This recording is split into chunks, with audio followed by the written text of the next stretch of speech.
کی زمین پر اللہ کے لیے سجدہ گاہ کی فکر کرتے ہیں۔ نبی کریم صلی اللہ علیہ وسلم کا فرمان ہے کہ جس نے ایک پرندے کے گھونسلے کے برابر مسجد بنائی، پرندے کے گھونسلے کے برابر مسجد بنائی، بھلا یہ بتائیے میرے بھائیو، پرندے کے گھونسلے میں کتنے نمازی سجدہ کر سکتے ہیں؟ پرندے کا گھونسلہ ہے، مثال دینا مقصود ہے، جس بندے نے پرندے کے گھونسلے کے بقدر اللہ کے گھر بنانے میں حصہ ڈالا، اتنی جگہ کی تعمیر کی فکر کر لی، اللہ اس کے بدلے دن قیامت کے اس کو جنت میں عالی شان محل عطا فرمائے۔ یہ کوئی معمولی سودا نہیں ہے بھائی، یہ جو ظاہری ہماری آنکھ دیکھ رہی ہے، جب یہ ظاہر کی آنکھ بند ہوگی، حقیقت کی آنکھ کھلے گی تو پھر یقین آئے گا، پھر یقین آئے گا۔ آپ اللہ تبارک و تعالیٰ قرآن مجید میں فرماتے ہیں یمحق اللہ الربا ویربی الصدقات، اللہ تعالیٰ سود کو مٹاتے ہیں اور صدقات کی تربیت کرتے ہیں، صدقات کو پالتے ہیں، یربی تربیت کرتے ہیں، پالتے ہیں۔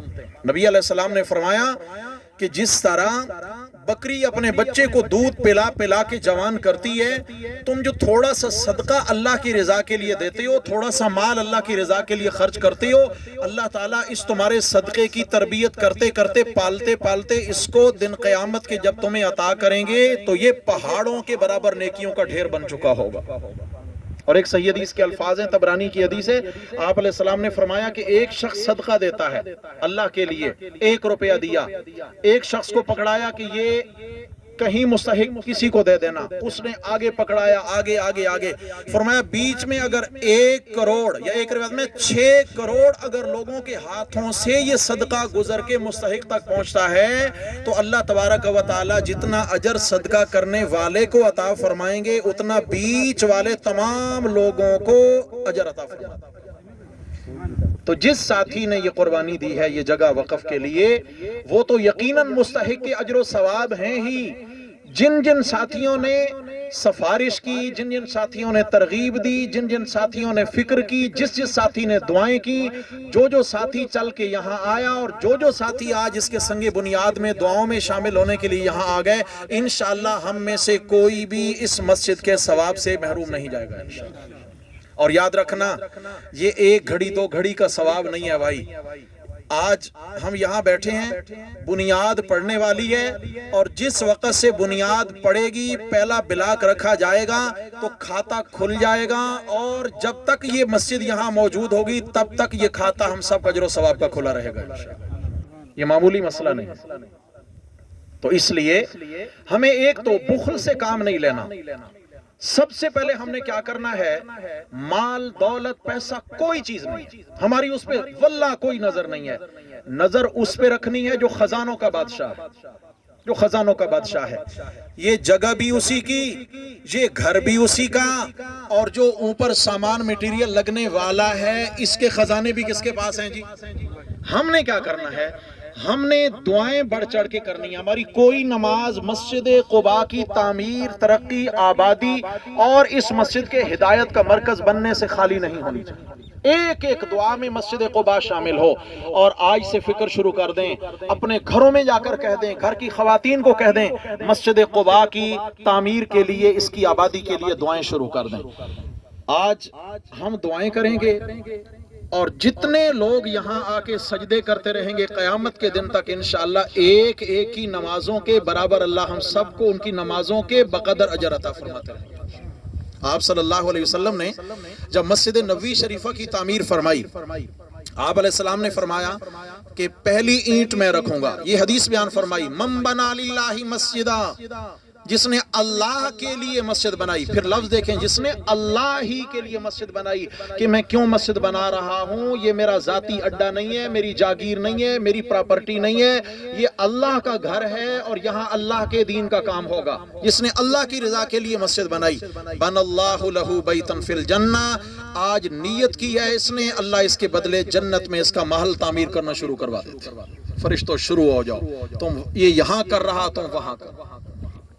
آپ علیہ السلام نے پہلی اینٹ رکھی مسجد نبوی شریفہ کی، دوسری اینٹ حضرت صدیق اکبر نے، تیسری اینٹ حضرت فاروق اعظم نے، چوتھی اینٹ حضرت عثمان غنی نے، پانچویں اینٹ حضرت علی حیدر کرار رضوان اللہ تعالی علیہ مجمعین، انہوں نے یہ اینٹیں رکھی۔ میرے بھائیوں انہوں نے ایک ایک اینٹ رکھی۔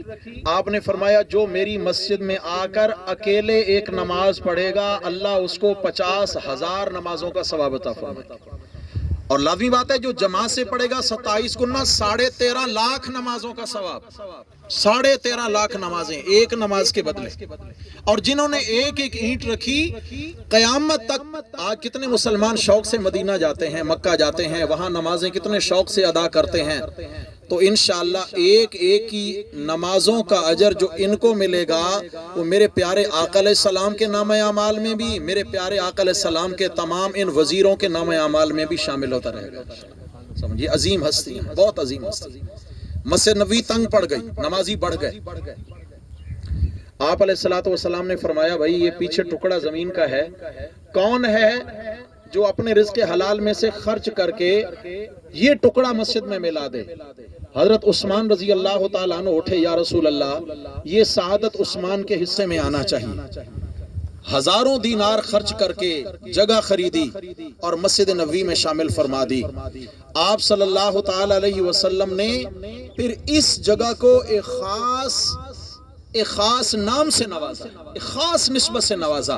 آپ علیہ السلام نے فرمایا ما بین بیتی و منبری، وہ میرا گھر ہے اور یہ میرا منبر ہے، اس کے یہ بیچ کا جو ٹکڑا ہے جو حضرت عثمان نے خرید کر شامل کیا، فرمایا ما بین بیتی و منبری روضۃ من ریاض الجنہ، اللہ نے اس زمین کے ٹکڑے کو جنت کا باغ بنا دیا۔ آج ہم سب جاتے ہیں تو لائنیں لگی ہوتی ہیں ریاض الجنہ میں، 2 رکعت نصیب ہو جائیں، اللہ ہم سب کو بار بار لے جائیں، بار بار وہاں کے سجدے نصیب فرمائیں۔ یار عجیب لذت ہے ریاض الجنہ کے سجدوں کی، عجیب لذت ہے وہاں، عجیب سکون رکھا اللہ نے اس ٹکڑے کے اندر بھی۔ حضرت عثمان غنی رضی اللہ تعالی عنہ نے جہاں پیسہ خرچ کیا اور وہ جگہ مسجد میں ملا دی، اللہ نے اس کو جنت کا ٹکڑا بنا دیا۔ میرے بھائیوں جس کا پیسہ خرچ ہو اور اللہ اس جگہ کو جنت کا ٹکڑا بنا دیں تو ان ہستیوں کے جنتی ہونے میں کوئی شک ہو سکتا ہے؟ جی ان ہستیوں کے جنتی ہونے میں کوئی شک نہیں ہو سکتا، وہ عظیم لوگ ہیں۔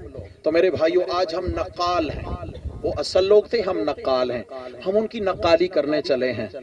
اللہ سے دعا ہے کہ اللہ ہماری اس نقالی کو قبول فرمائے۔ ہاں ہم جتنے ساتھی بیٹھے ہیں پتہ نہیں ہم میں سے کب کس کی موت ہے، پتہ نہیں ہمارا کتنا زمانہ جینا ہے، کتنے مہینے، کتنے ہفتے، کتنے سال ہمارے پاس موجود ہیں، لیکن میرے بھائیوں یہ آج کی جو گھڑی ہوگی انشاءاللہ تعالی قیامت تک کے لیے اللہ ہم سب کے لیے اس کو بہت قیمتی بنا دیں گے، بہت قیمتی بنا دیں گے۔